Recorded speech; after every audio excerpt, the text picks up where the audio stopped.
আপনার যেমন মাথার সমস্যা তেমনি কিছু কিছু ভূতের নাকের সমস্যা থাকে, তাই তারা নাকি সুরে কথা বলে।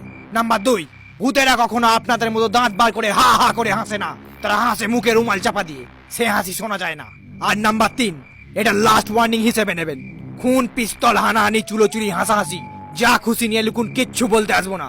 কিন্তু এরপর যদি ভূতেদের নিয়ে কিছু লিখেছেন তাহলে বাপের নাম ভুলিয়ে ছেড়ে দেবো। পার্কে বসে আর বিড়ি ফুঁকতে হবে না। এই যে আপনি তো সেই থেকে জানা তাই বলে যাচ্ছেন, কিছু বলছি না বলে। কে আপনি যে আপনার কথায় লেখা ছেড়ে দেবো?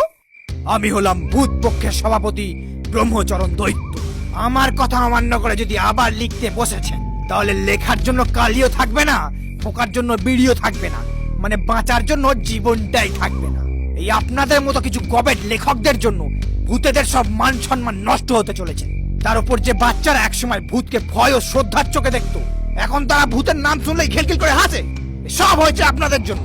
তো এর পরেও যদি লেখেন তাহলে আপনার সাথে নিম গাছে দেখা হবে। এই বলে লোকটা যেমন আচমকা এসেছিল সেরকমই আচমকাই কুয়াশার মধ্যে মিলিয়ে গেল। তা লোকটা কেমন দেখতে ছিল? জানি না ভাই, ওই অন্ধকারে মুখই তো দেখতে পাইনি, তবে তখন থেকেই ভূতের গল্প লেখা ছেড়ে দিই। কেন, ভয়? না, ভয় নয়, মনে হলো আমি ভূতের গল্প লিখলে লোকটার অন্ন মারা যাবে, তাই। ও আচ্ছা।